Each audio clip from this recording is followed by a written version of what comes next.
বন্ধুরা, ধারাটিতে আপনারা একটি মেয়েকে দেখতে পাচ্ছেন। মেয়েটি জঙ্গলের মধ্যে হারিয়ে গেছে। হঠাৎ তার সামনে একটি পরী দেখা দিল। পরীটি মেয়েটিকে 3টে বাড়ির ঠিকানা দিল, তারপর উধাও হয়ে গেল। মেয়েটি পরীটির বলা ঠিকানা অনুযায়ী হাঁটতে শুরু করলো। কিছুক্ষণের মধ্যেই সে বাড়ি 3টির সামনে এসে উপস্থিত হলো। সে অনেকক্ষণ বাড়ি 3টিকে পর্যবেক্ষণ করলো, কিন্তু সিদ্ধান্ত নিতে পারলো না কোন বাড়িটিতে তার ঢোকা উচিত। এখন এখানে আপনাকে আপনার ডিজিটাল বুদ্ধি খাটিয়ে বলতে হবে আপনার সাথেও যদি কোনোদিন এরকম হয় তাহলে আপনার কোন বাড়িটিতে ঢোকা উচিত। আর তার জন্য আপনারা সময় পাবেন 5 সেকেন্ড। আপনার সময় শুরু হচ্ছে এখন।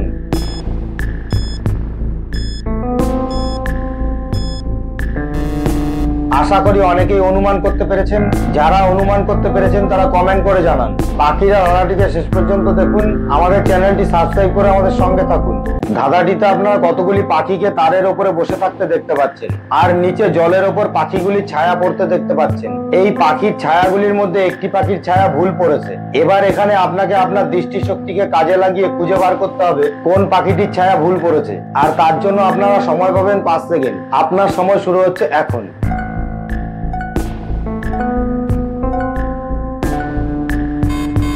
আশা করি অনেকেই খুঁজে বার করতে পেরেছেন।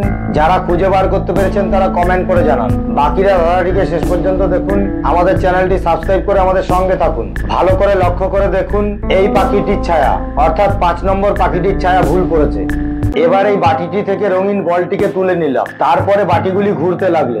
এখন আপনার কাজ হলো বাটিগুলির উপরে নজর রাখা, যেমন এই মেয়েটি রেখেছে।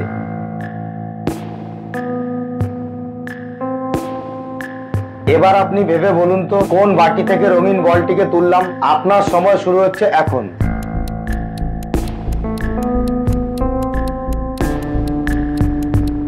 আশা করি অনেকেই বুঝতে পেরে গেছেন। যারা বুঝতে পেরেছেন তারা কমেন্ট করে জানান। বাকিরা ধাঁধাটিকে শেষ পর্যন্ত দেখুন। আমাদের চ্যানেলটি সাবস্ক্রাইব করে আমাদের সঙ্গে থাকুন। ধাঁধাটিকে শুরু থেকে চালিয়ে ভালো করে লক্ষ্য করে দেখুন কোন বাটি থেকে রঙিন বলটিকে তুললাম। বুঝতে পারলে কমেন্ট করে জানান।